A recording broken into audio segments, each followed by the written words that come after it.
While the city builder genre is far from its heyday when it comes to popularity, these kinds of games have essentially been relegated to the indie space, and one AAA franchise, Anno, which has done a pretty good job of keeping up with the times. The genre has seen all kinds of games, from more free-form sandbox-style gameplay, such as the Manor Lords and Farthest Frontier franchises, to more objective-oriented games like Frostpunk. The Anno series has always fallen somewhere in between these two styles. They've offered fun stories through their campaigns, while also featuring plenty of freedom in their sandbox modes. We stand, waiting. When I see the ruins on your island, I recall the streets I wandered in my youth. Ambrosia, the city that was lost. Festina. The latest in the franchise, Anno 117 Pax Romana, is the farthest back in time that the series has gone so far, focusing on the height of the Roman Empire. While this might sound like a superficial aspect of the title, the setting for each Anno game has always had a deep impact on its gameplay. Much of the franchise revolves around establishing and managing supply chains and trade to ensure that your citizens are happy, employed, and have just about everything they need to prosper. The supply chains are a great example of just how much the change in setting is more than superficial. Whereas Anno 1800 revolved more around the Industrial Revolution, with players setting up everything that an epic factory or three would need, Anno 117 Pax Romana instead has smaller scale supply chains, especially at the beginning. You're not going to be leaving your starting island in search of new resources as quickly as you did in the previous title.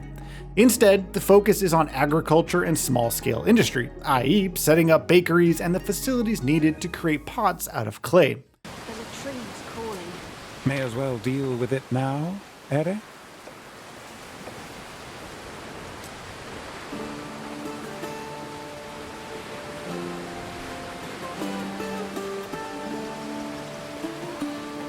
Now, it's not to say that things don't go quickly surging into complexity, but Anno 117's gradual introduction to its mechanics ensure a smooth learning curve.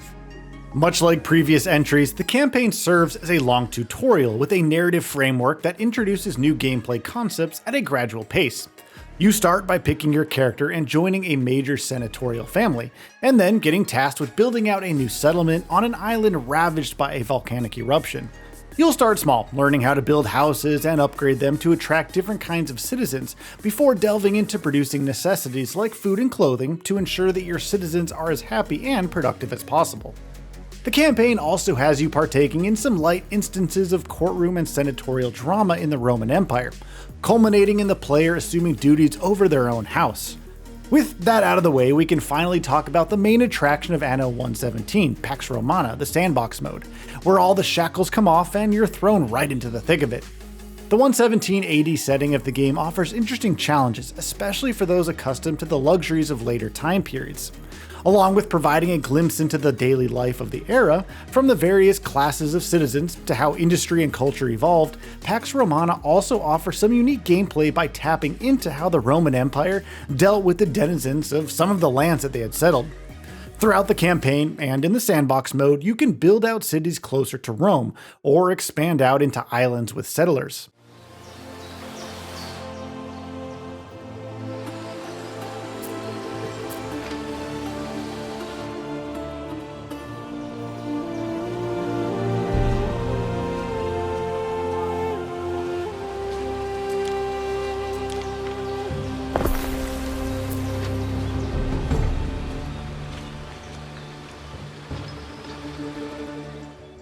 While not much has changed in the typical minute-to-minute city building and planning gameplay, the ancient Rome setting does add a few new and interesting wrinkles in various forms, ranging from diplomacy to how you go about handling the needs of your citizens, from their desire for higher education and hygiene to even just wanting a communal space to hang out. However, as grand as these might sound, in broad strokes they don't really represent a brand new frontier for the franchise. In fact, I would go so far as to say that Anno 117 Pax Romana doesn't tap as deeply into its excellent setting as classic city builders did once upon a time. And the arenas you can construct in your city don't do much more than contribute a few more points towards fulfilling a villager's need for entertainment.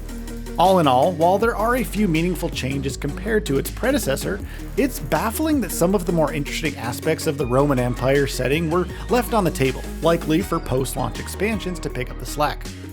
While trade and industry make up much of the gameplay, there's also the option to form an army and flex your military might over the entire region. You can set up armies of varying sizes and grades across a variety of weapon types. Military combat in Anno 117 Pax Romana works on a rock, paper, scissors system, where spears can defeat cavalry, which in turn can defeat ranged soldiers, who are adept at taking out spearmen. You might even find yourself forming a military without any plans of forceful expansion, since some maps in the Sandbox mode have the tendency of throwing raiders at you that can steal your resources and even destroy your buildings. While it might be quite basic, the military-based gameplay does its job well enough here. Don't expect anything as deep as an actual real-time strategy game would offer, however. If soldiers and armies are what you enjoy about the Roman Empire, other games might be more your speed. Mind you, that's not to say that Anno 117 Pax Romana doesn't excel at its main focus, city building. It offers some excellent refinements over Anno 1800, and visually speaking, you'd have to search far and wide for other games in the same league.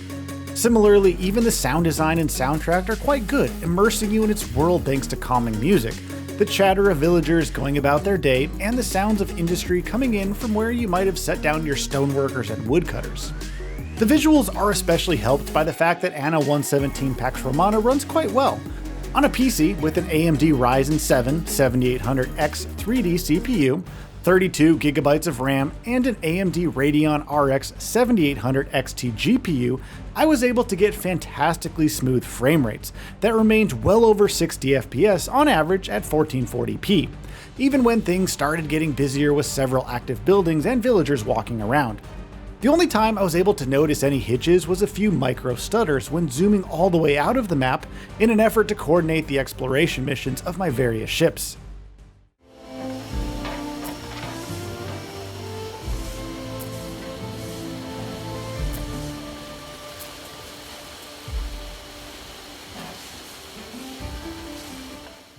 Anno 117 Pax Romana offers the most polished and streamlined gameplay in the city building franchise so far, without sacrificing too much in terms of depth. However, the previous entry is much more feature complete than this, thanks to its plethora of expansions. Nevertheless, you're in it for its distinctly Roman flavor, and how its nuances impact all of these tried and true systems. For now, that's enough, but just like how Rome wasn't built in a day, Anno 117 has plenty of room to reach its full potential.